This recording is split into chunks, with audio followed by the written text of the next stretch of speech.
This is Tom Clark at Unfurled TV. One of the channels I'm subscribed to is Alfsvoid. To borrow a phrase from Kanye West, I really like the way this young lady thinks most of the time. She's in academia. I think she's still a grad student, and most of her content happens to be philosophy-based, and it's very interesting stuff. Anyway, she recently posted a video entitled Karl Marx's Theory of Alienated Labor, and I have a lot of questions and comments regarding this subject and her take on it. And I hope that she sees this and can answer those questions, or maybe you can answer for her in the comments. So let's dive in. Guten Tag, willkommen. So today we will be discussing Karl Marx's theory of alienation as found in his 1844 manuscripts. This will be a relatively brief overview, but ideally fruitful nonetheless. So the discussion will proceed as follows. I am not a Marxist, I am not a communist, I am not a cultural Marxist. I'm just someone who has spent a good deal of time with Marx throughout my academic studies, and whom sympathizes with some dimensions of Marx's theories and ideas, because I think they are still applicable, and I think they provide insights, and I think they can be useful tools or useful frameworks for conceptualizing dimensions of our existence, particularly our socioeconomic existence.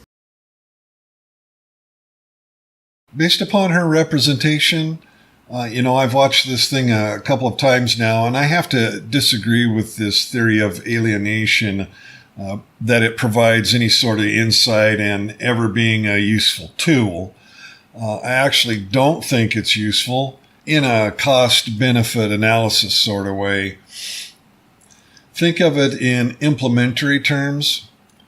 So let's take a hideous concept of, say, eugenics, where you kill all the babies with birth defects. Well, as a thought experiment, it may be useful to wake your mental faculties, but implementing or acting upon eugenics, well, that's a different story now, isn't it? The damage it does to humanity is just too great a cost for whatever benefit you get out of it. Supposedly having an intelligent, healthy, and productive society, it's just not worth the cost of humanity. So, you have to look at the cost, and then you have to look at the benefits. Eugenics is objectively not useful unless you have this dystopian, bizarre belief that the purpose of human beings is to serve the goals of the Third Reich, or other despotic crushing of the rights of individuals. So let's think about Marx and his theory not only as a thought experiment, but as something to be acted upon. And as soon as you do that, the idea of Marx's theories being useful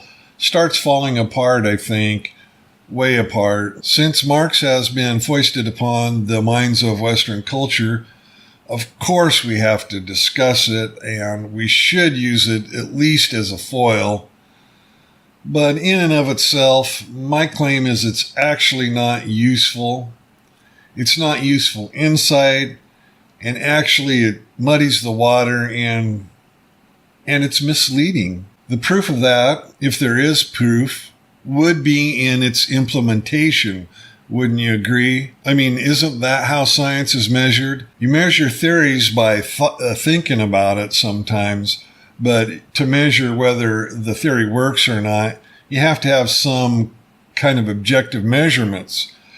And the only way we can do that is look at its implementation. That's the best science we have as to his theories. So first of all, we have the examples of Stalin's Soviet Union, of course, Mao's China, Pol Pot's Cambodia, and lately Venezuela, and kind of looks like South Africa is going in that direction, going in that collectivist proletariat sort of path. So let me ask everyone, can anyone just show me one example where traveling down the road with Marx doesn't end up in human misery, misery far in excess of what we see in private ownership nations and nations that value individualism to a much greater degree. Just looking for, one good large-scale example where this has gone well. Now, that's just on the nation-state scale, but also let's think about just academia for a minute. Insofar as Marxism has got its grips on academia, hasn't it gone to utter shite? Instead of cranking out engineers and scientists and writers and thinkers, academia is pumping out utter SJW garbage. The movies suck, games suck, art sucks, free speech is under attack, hatred and violence and malcontents are filling the streets. The family has been largely destroyed, and the appreciation for Marxism as an idea worthy of consideration has led to this bizarre world where classically liberal nations are getting overrun with intolerant ideologies that treat women like property and disbelievers as people to be violently conquered. So academically speaking, what value has Marxism provided to the universities except sowing the seeds of divisiveness across race, gender, and culture? In any area of existence, economically, spiritually, morally, you name it, just give me one example of how the theories of Marx have raised up humanity. And Alfsvoid, I really appreciate her presentations, but I think in this case she's being a bit heavy on the teaching and a bit light on the inquiry. I know she's extremely intelligent, but in my experience, that can be a trap at times. Anyway, I think someone that is wearing the mantle of a Western academic as opposed to a Marxist academic. Anyway, I prefer the Western, Socratic method, asking questions, entering into a debate back and forth about it, rather than this strict presentation that you have it all figured out. Wouldn't you agree? So to discuss alienated labor, we first need to define alienation, or what does alienated mean? Marx was a sort of oppositional continuation of George Wilhelm Friedrich Hegel, and Hegel was the first one to sort of really philosophically discuss the idea of alienation, to my understanding, and Hegel's idea of alienation was for one to become other than oneself, for one to become essentially alien to oneself. And so similarly for Marx, that is essentially the definition that Marx took of alienation. The difference is how he applied alienation in his philosophy. To become other than oneself. Seriously, is that possible? Is that practical? I think it's useful to have a shorthand phrase that embodies an idea, but at the end of the day, if the idea is a bad one, neither the summary of it or a 400-page treatment makes the idea a good one. When I was in college, and it wasn't that long ago, I noticed that academics, you have to take a complex idea, a complex subject. You have to spend a lot of time digesting the material and thinking about it long and hard before you get a good grasp of the subject. And once these academics spend all that time kind of immersed in this topic, they tend to adopt it as a good idea. I think it's a mental trap. So say you get a challenging puzzle and you figure the puzzle out. A lot of us tend to enjoy that sort of thing. And indeed, being able to solve a puzzle indicates to others that at least we're partially intelligent. It's a way to display our mental prowess. And as a result, most of us that solve a puzzle would say, "Oh my, wasn't that a good puzzle?" Because it kind of feeds our own egos. And to an extent, really, any brain teaser is good, but that doesn't mean the idea is good. Too many academics, in my opinion, use analytical tools that aren't better than layman's thinking at all. It's just more complex and chock full of jargon. My contract law professor, Dennis Coulson, said something along the lines that I'll never forget, something along the lines of, a parent that has never had any legal training will better predict the outcome of a case than a law student, because Western law is bent towards creating stability and justice, and the appreciation of that balance is something that you acquire through a lifetime of experience. Now, having practiced the law a little bit, knowing how screwed up a lot of our laws are, I wouldn't necessarily hold that to be true 100% across the board, but it's a good insight into how valuable experience is. Not to denigrate book learning. I think book learning is very important, but experience learning is also very important. So anyway, Professor Coulson's point was, you can read contact law theory from here to the end of time. You can become well versed in it, but that doesn't mean you understand society and justice any better than your average Joe. I think it was Thomas Jefferson that said something like, state a moral case to a plowman and a professor, and the plowman is more likely to get it right because he hasn't been led astray by artificial rules, something like that. Now, I'm not saying that these guys are right, but I'm saying that they are well learned, and it might give you pause to at least consider what I'm saying here. These guys are several times smarter than I am, and many, many more times of that well read. And I think it's a good idea to be skeptical of needlessly complex analysis. So then, to be alienated is, just as I said, to feel other than, to feel alien, to relate to something as one would relate to an alien object, or to relate to oneself as one may relate to an alien object. So that is, to look upon something as completely meaningless. Not even meaningless in an existential dread sort of sense, but meaningless in the sense of, say, being an alien and coming down to Earth and having never seen anything like Earth before, and just thinking to yourself, well, what in the Sam is this? It's to be, completely other than. So how is this useful to an individual? Isn't it far more useful to think of your existence as a set of actions and consequences? In terms of preparing oneself to be able to take advantage of opportunities and mitigating setbacks? So how is using alienation theory, thinking about oneself as a mere object, going to help anyone in their personal lives? It's self-defeating, is it not? So if it's not useful to pursue this theory as to the individual, why is it all of a sudden useful to pursue this theory collectively? Isn't that the rub of it? I mean, isn't this just a way to universally label a diverse group of people for the purpose of setting up self-selected intellectuals to control and govern the rest of us? Haven't we seen enough of identity politics and class warfare in the 20th century, let alone the 21st century, to know that this is a bad idea? I'm not being facetious. I really want to have these questions answered, because if they can't be answered, I think that the claim that Marx's alienation theory as being useful is unsupported by history, by experience. And that's important to me because, as far as I can tell, following Marx down his intellectual path is self-deluding.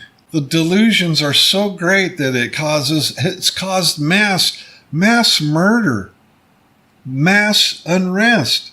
I don't think Marx should ever be discussed without discussing what following his ideas has led to. If you don't do that, you're doing a disservice to your students. I'm probably making a lot of leaps of logic here, but hey, philosophy is more of your wheelhouse, Alfsvoid, than it is mine. So please just let me know what I'm doing wrong, what I'm thinking wrong, how I messed up in the head, or just respond. I really am bothered by this So then alienated labor in Marx's theory is the process of becoming alienated under the capitalist, specifically, processes of production. So let me get this right. You say that alienated labor is the process of becoming alienated under the capitalist system of production. All right, let's think about that. First of all, capitalism is a loaded word, and that needs to be defined. Are we talking about people having the right to contract together to form joint ownership of a business and having a free market where, your competition must compete against you rather than strictly bully you out of the market with thugs and lobbyists and law? Or are we talking about goods and services that people are willing to pay for? Because if somebody wants to film themselves and post that on the internet to get that technology to the masses, that has to be done in a factory, wouldn't you agree? If you want to drive cars, you have to do that in a factory, right? So factory work isn't capitalism per se. I mean, the Soviet Union used to produce cars and tanks and whatnot. What capitalism is simply a way to fund the construction of factories and bringing these products to market. Whether your economy is centrally planned or it's a free market economy, either way, you have to have factory workers. Anyway, how would alienation of labor to get a video camera produced be any less alienated under any other economic system? If you can't make that case, then the critique against capitalism is bogus. Basically, it boils down to this, as far as I can see. Some people in some factories aren't happy with their jobs regardless of the economic hierarchies in place.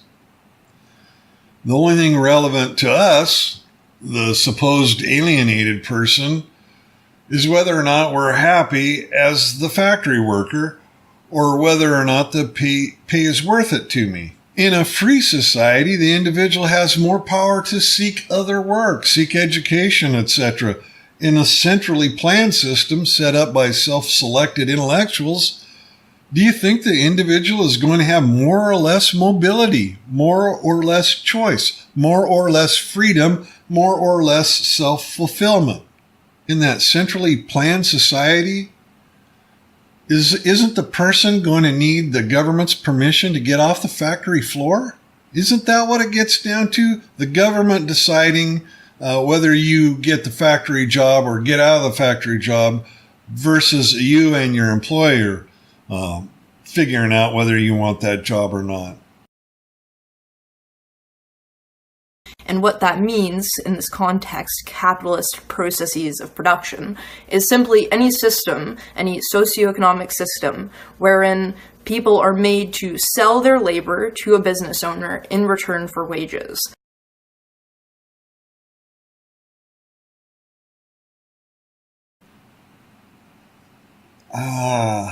I don't know. People are made to sell their services to a business owner. So what is the alternative? Assuming we want cars and phones and computers and power grids, planes, air conditioning, whatever. Are we actually talking about having intellectuals decide who shall work these jobs? Or should the individual be free to choose, to accept, or to decline those job offers based upon the rate of pay? Based upon the benefits, based upon the hours he has to work? An intellectual might say, well, that's not the point. We're talking about capitalism and what that does to the psyche. But no, that's not really what we're talking about. That's not what you're really exploring here, because we're not taking into account the benefits that capitalism has on the psyche. It's all a one-way street from what I saw in the presentation. Anything to do with menial work that is funded by capitalism is bad. I don't know. Is there any empirical evidence studied to go along with this theory? There's no cost-benefit analysis to your presentation, and that's one of the big problems I have with it. It goes back to what I was saying before. We've got here a brain teaser, a glorified crossword puzzle, if you will, that an intellectual deems useful.